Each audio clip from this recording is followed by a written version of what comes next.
초등학교 1학년에 얘기해보죠. 아이가 수학이랑 바이올린 다니는 걸 2학기 들어서 강하게 거부하기 시작했어요. 이 두 과목의 선생님들이 자기 딴엔 불합리한 이유로 화를 내고 야단친다고 이유를 댑니다. 예를 들어 모르는 거 있으면 물어보라고 했는데 선생님한테 다가가면 기다리라고 했다고 하고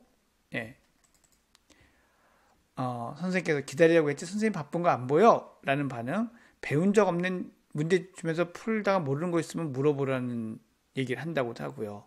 바이올린 쌤은 처음 보는 악보를 주면서 틀리면 그걸 왜 틀리냐고 짜증을 낸다고 하네요. 그냥 엄마가 가르쳐 주면 된다는데 저도 한계가 있어서 아이 질문에 답을 못할 때가 있거든요. 자, 질문은 초등학교 1학년 아이에게 사고력 수학 연산 선행학습이 도움이 되긴 할까요? 도움이 된다면 고등수학 때 얼마나 큰 차이가 생겨요? 기회가 있으면 안 시키는 제가 이상한 건지 솔직히 전 저학년 영수 사교육 안 하고 싶거든요 하셨습니다. 일단 이 선생님들은 틀렸네요. 기다리라고 했지 선생님 바쁜 거 안 보여? 선생님이 기다리라고 했는데도 계속 자기 얘기를 한다고 하더라도 이렇게 얘기하면 안 되는 거거든요. 그렇잖아요. 가만히 생각해 보면. 그러니까 이 선생님은 이 연령대 아이들을 가르칠 자질이 능력이 아직은 좀 부족해 보입니다. 바이올린 쌤이 정말 믿어지지가 않죠. 처음 보는 악보를 줬는데 틀리면 그걸 왜 틀리냐고 짜증을 낸다. 그거 안 틀리면 왜 배울까요? 거기 가서. 그죠? 그래서 이건 일단 뭐 바이올린을 가르쳐야 되냐 수학을 가르쳐야 되냐의 문제가 아니라 선생님들을 좀 다른 분을 알아보는 게 더 좋지 않을까. 지금 따님이 원인을 제공했다 하더라도 따님하고 안 맞는 거니까 다른 선생님을 찾아보시는 게 저는 낫다라고 생각을 합니다. 초등학교 1학년 아이에게 사고력 수학 연산선행학습이 도움이 되긴 할까요? 해로울 가능성이 큽니다. 제가 자주 말씀드리지만 연산 선행 같은 것들이 절대로 아이들의 어떤 수학 능력을 키워주지 않거든요. 이게 선행학습 준비하는 거예요. 근데 이 선행학습도 빨리 당겨서 고등학교 과정을 초등학교 5학년 때 풀어봐야 큰 의미가 없더라고요. 이거는 제가 철학적으로 논리적으로 말씀드리는 게 아니라 제가 대치동에서 상담을 쭉 하면서 아이들이 이제 살아온 과정 또 사는 과정을 보잖아요. 이게 정말 중요하지 않아요. 사고력 수학도 필수적이다라고 말씀은 안 드리는데 뭔가 계속 수학을 안 하기는 서운하다 하면은 차라리 전 사고력 수학이 나은 것 같아요. 근데 사고력 수학도 가만히 보면 사고력 수학을 빙자한 심화 선행인 경우도 많더라고요. 그러니 제대로 된 사교육이라면 괜찮습니다라고 말을 하는 게 이게 참 어폐가 있더라고요. 그렇다고 모든 사고력 수학이나 수학을 하시는 분들 다 싸잡아서 얘기할 수도 없고 참 어려운 면이 있는데 왜냐하면 어떤 브랜드 CMS, CMS, 팩토 브랜드마다 또 브랜드의 지역마다 그 학원을 운영하는 원장 선생님마다 다 달라서요. 가보시고 수업 내용을 보고 판단을 해야지 어떤 브랜드로 판단하기가 참 어렵습니다. 그래서 일단 이 질문 주신 내용에 아주 단적으로 말씀드린다면 도움이 되긴 할까요? 큰 도움 안 될 겁니다. 고등학교 수학 공부할 때 큰 차이가 안 생길 거기 때문에 그렇죠. 오히려 해로운 가능성도 높습니다. 솔직히 저한테 영수사교육 안 하고 싶거든요. 소신을 지키셔도 될 것 같습니다. 이게 저의 답변의 요약이라고 생각을 합니다. 이번에는 66개월 남자아이를 두신 어머님의 이 사연입니다. 저는 한 번도 아이에게 공부를 시킨 적이 없고 비 오는 날을 빼곤 매일 2-3시간씩 밖에서 실컷 놀게 한 후에 책 읽기 습관만 들여주었습니다. 이것도 사실 책을 읽어주셔야 되는 건데요. 그렇게 하셨겠죠? 책도 한 권도 안 읽어주다. 그렇죠. 이렇게 읽어주셔야죠. 4세 후반부터 매일 읽어주기를 시작했습니다. 가나다도 가르치지 않았는데 책을 꾸준히 읽어서인지 6살 중반에 몇 달 전이겠네요. 한글을 스스로 다 떼어서 글자 쓰긴 안 돼도 읽을 수는 있습니다.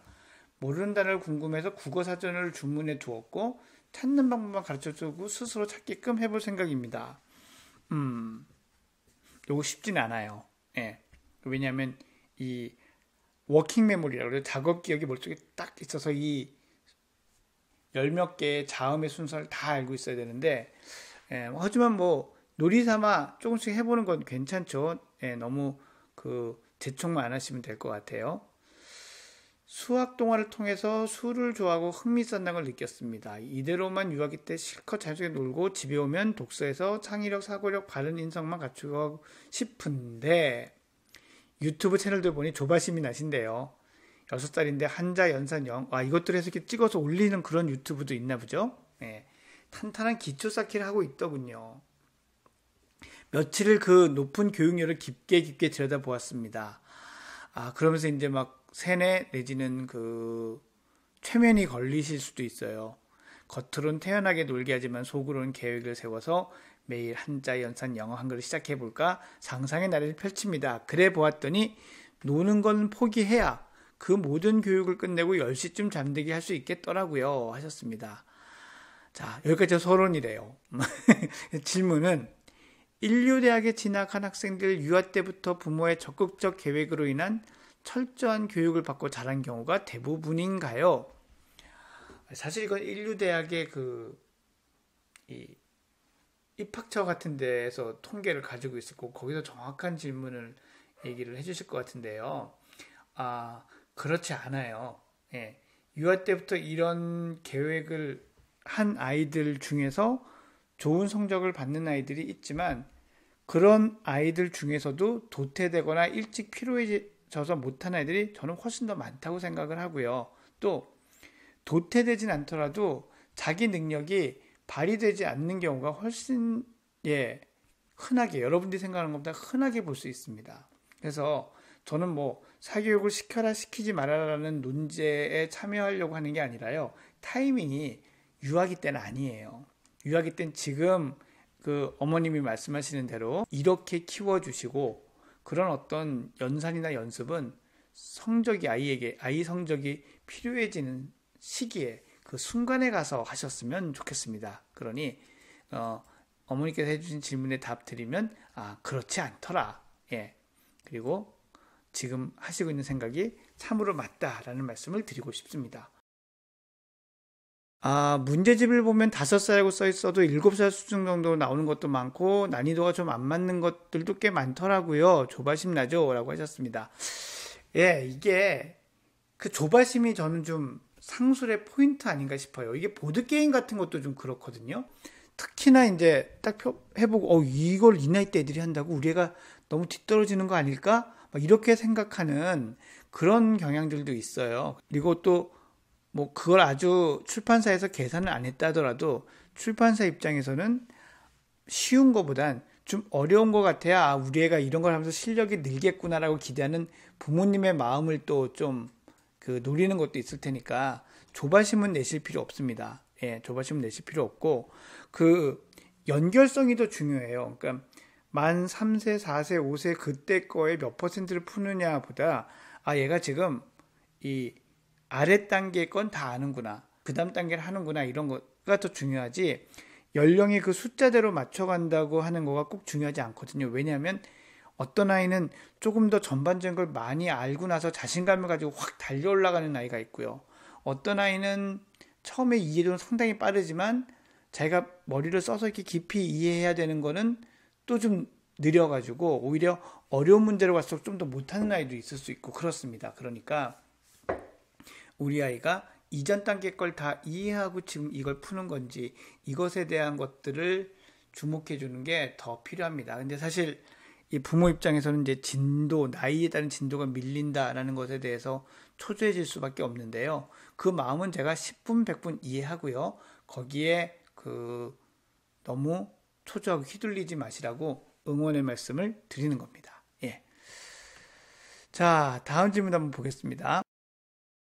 13개월 여아, 이제 돌막 지났네요. 정말 귀엽겠다. 근데 이분도 이제 제 강의를 듣고 질문하신 건데, 아기가 너무 어려서 이제 그 현장에서 질문을 못 하셨대요. 아기가 자꾸 엄마를 문다고 합니다. 어깨나 다리를 물고, 안 되라고 해도 1초도 안 되고, 또 덤비고, 반복해서 말하면은 울먹이고, 이가 나고 있는 중인데, 옷을 물 때는 힘껏 물고 흔든다고 합니다.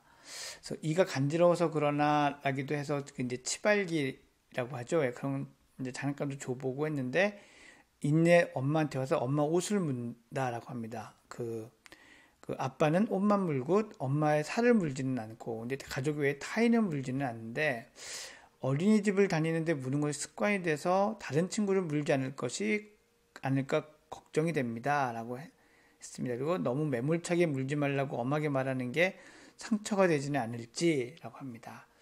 아이의 주 양육자는 엄마고 아기가 이제 엄마 껌딱지라고 합니다. 어린이집은 아침에 갔다가 오후에 하원하고 쭉 저랑 놀면서 잘 때까지 같이 있어요 하셨는데요.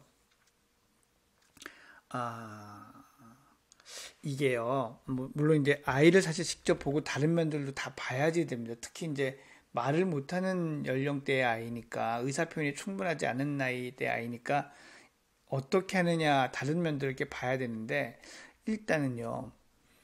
아침에 뭐 9시, 10시쯤 어린이집을 갔다가 오후에 하원한다면 13개월 아이한테는 전 좀 길다고 생각해요. 예. 그래서 이런 것 때문에 엄마하고의 이제 엄마랑 떨어져 있는 동안 이 아이는 뭐 엄마한테 대한 거절감, 거부감 뭐 이렇게까지는 안 가더라도 상당히 불안할 거거든요. 그럼 그 불안이 와서 이 엄마에 대한 애착이나 엄마에 대해서 자기의 어떤 감정을 더 표현하려고 하는 이런 행동이 이제 무는 걸로 나타날 수가 있어요. 그래서 저는 어머니께서 뭐 어떤 피치 못할 사정이 있으신 게 아니라면 어린이집을 보내는 거를 좀 한 1년 정도, 예, 최소 6개월 이상은 뒤로 좀 늦춰 보시는 것을 고려해 보시길 권해드립니다. 그래서 그 시간 동안 아이랑 충분히 좀 있어 주시고 시간을 가져주시면 좋겠고요. 하고 매몰차게 말하는 거가 어떨까요? 이 시기에는 좋지 않습니다. 왜 좋지 않냐면요. 이게 훈육이 안 되거든요. 이런다고 해서 엄마가 뭐 매몰차게 하거나 뭐 카운트를 한다고 해서 이게 되는 나이대가 사실은 아직은 아니라고 보거든요. 일반적으로 이게 한 2돌은 돼야 된다고 보기 때문에 사실 이때는 안 되라는 의사 표현을 하는 것도 맞지만 더 중요한 건 물리지 않도록 어머니께서 아이를 이렇게 제지하고 저지하는 것, 예, 그리고 아프면 아프다고 바로 표현을 해주는 것, 이런 것들이 사실 더 중요하다고 생각을 합니다.